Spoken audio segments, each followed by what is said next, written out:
Hey everybody, this is the Right Geek, back once again for another installment of my Iron Man Things series. Once again, I'm going to warn you that there might be some coughing in this video. The respiratory thing is still lingering, so cough squad assemble, I guess. Alright, so what I'm going to do today is I'm going to start paging through this particular omnibus, which again contains the initial Tales of Suspense stories for Iron Man. And as you can see on the side here, I've got a whole bunch of tabs of things that struck me when I initially read this giant volume of stories.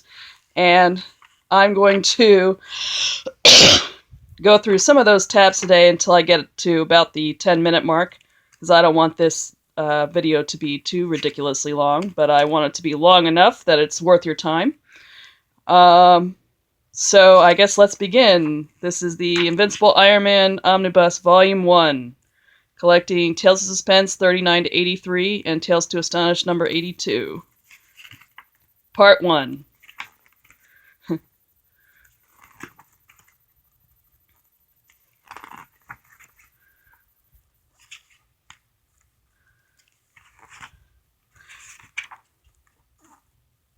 Alright, so obviously, since these are the first stories, this is where we get the first iteration of his origin story.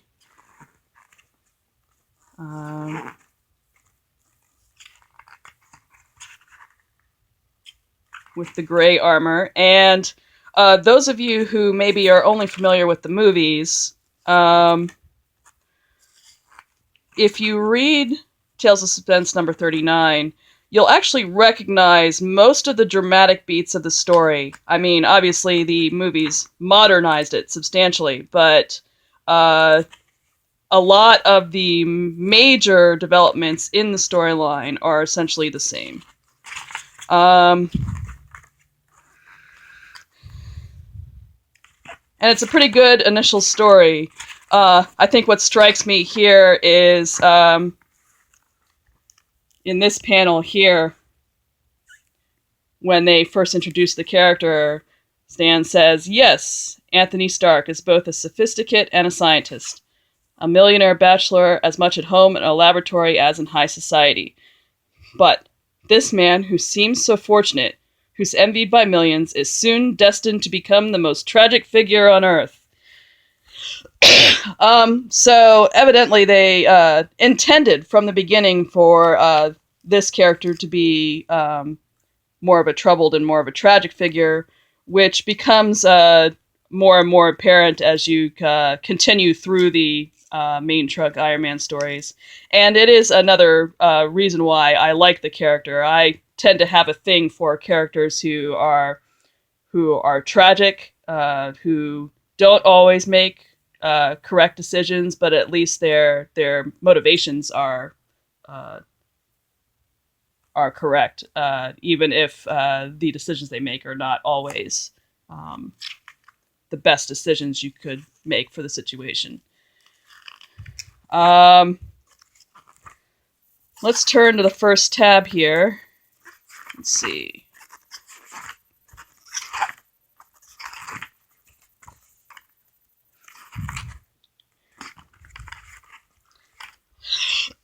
Okay, so I tabbed this part because this is the moment that he decides to change from the gray armor to the basically the Mark II, the first gold armor.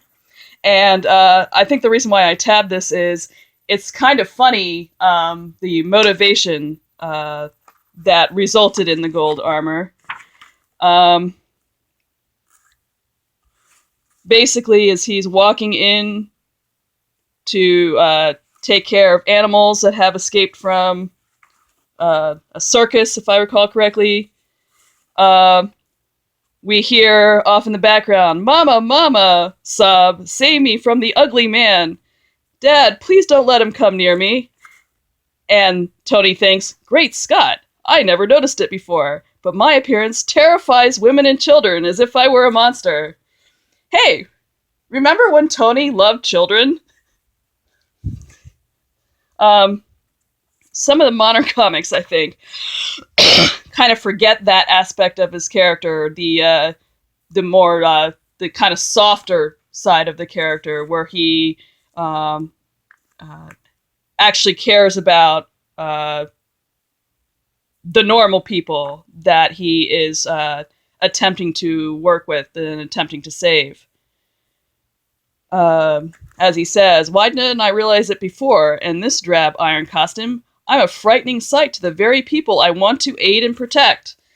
So we have here, once again, he wants to protect people, but he wants to do it in a way that does not scare the populace.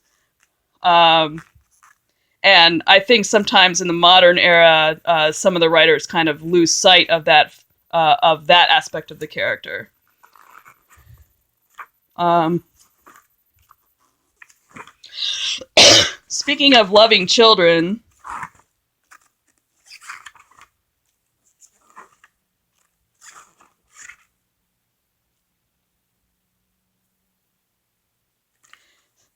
remember too when he used to go to national hospitals for orphans to entertain children? I actually posted on Facebook the other day. Some of the things that one thing that the modern comics are missing that Tales of Suspense and Volume 1 have, and that is Tony Stark juggling cars to entertain children. Once again, in the modern era, sometimes they forget that there were these lighter aspects, these fun aspects to the character. I think nowadays there's too much of an obsession with having Tony be the guy who's pitted against everyone else, making kind of the tough, morally ambiguous calls, and not enough emphasis is being paid to the parts of the character that are kind and light and loving of ordinary people.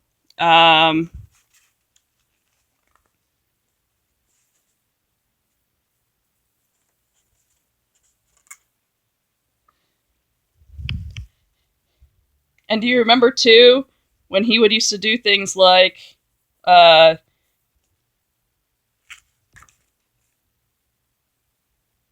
this is your finish, Strange. I'm going to short circuit all your electrical equipment. You will be left powerless. But anything strong enough to destroy my devices will also destroy you. And he goes and he does it anyway, even though it disables him too. So early on, we already are establishing the fact that, if necessary, Tony will put his own life in danger and will essentially sacrifice himself in order to protect other people. And that's something that the modern comics hasn't necessarily lost. But once again, I think there are aspects of these early comics that I think the modern comics often forget. So basically we've established so far that that he loves children. He doesn't want to frighten them. He spends his free time entertaining them by using his armor to juggle cars. He already in the very first issues demonstrates this capacity to sacrifice himself for the sake of what is good. And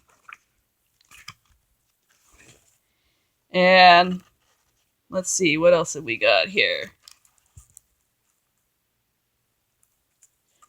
Oh, okay, so I tabbed this because this is the introduction of Happy. He enters a race here, and in the middle of the race he realizes, oh, I forgot to charge my chest plate, and now my heart is going on the fritz, and he gets into this big crash, and Happy is the guy who rescues him. And Tony, because he is a good guy who likes to reward people for doing the right thing, says here, so I've cheated the Undertaker again, thanks to a grouchy stranger who pulled me out of the wreck. I've got to make sure I reward him handsomely. And that is how Happy becomes a part of the Tonyverse here as his bodyguard and chauffeur. So those are the initial issues in the Tales of Suspense run. We still have a whole lot to go, but I am at my 10-minute mark, so I guess the rest will have to be done in a future part. Thank you for listening.